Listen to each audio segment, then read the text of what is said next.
Can Evel Knievel's son avenge his death-defying crash of 1967 when he tempted fate by jumping the fountains at Caesar's Palace?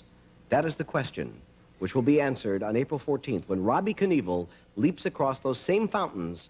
The jump will be televised on Showtime Event Television. That was pretty dramatic, don't you think? Please welcome Evel Knievel and Evel Knievel 2, Robbie Knievel.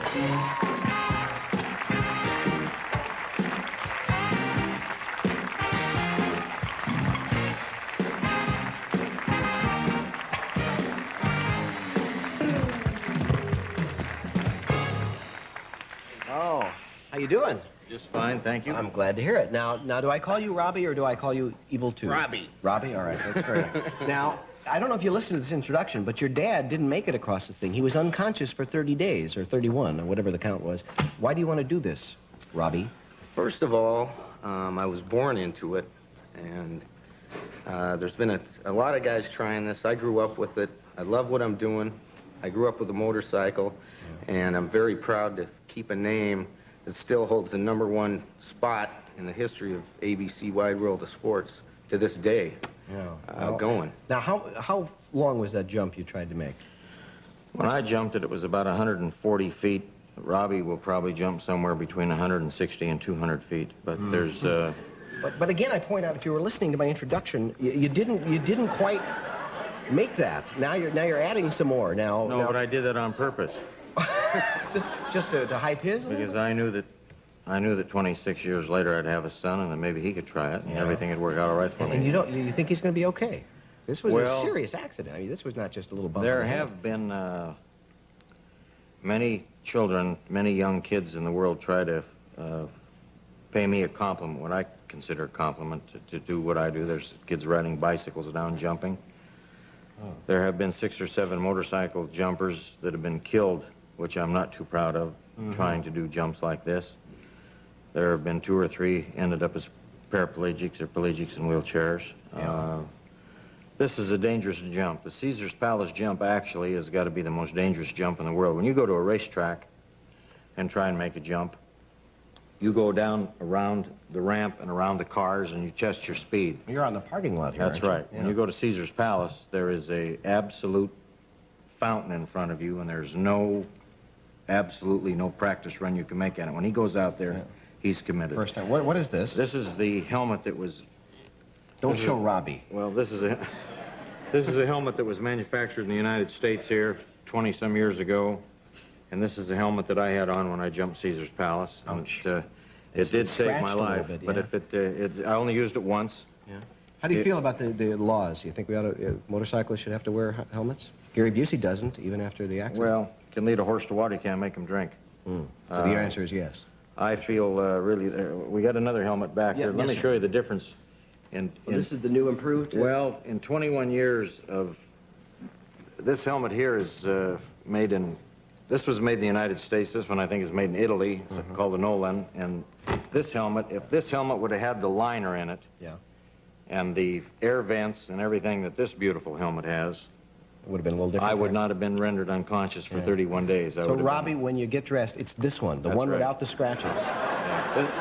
This one is the one that I want him to wear, I'll tell you that. Can we show a piece of tape here? Can we have a look right over here? What are we going to see here, Evel? Well, I don't know which clip we have a couple of jumps. Whoop, what is... This is the last jump I did in Portland, Oregon, the 22 cars with no hands. Wow. This is when he broke my world record, and that's when he jumped in the Houston Astrodome with a car coming head-on at him.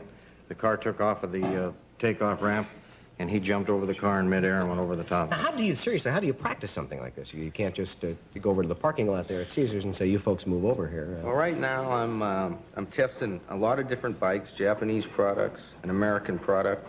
Harley wants to build me a bike, Harley Davidson. I'm going to Daytona and to meet with them for the Daytona 200, and I'm just testing a lot of bikes out in the desert every day. I do like 30-minute intervals racing.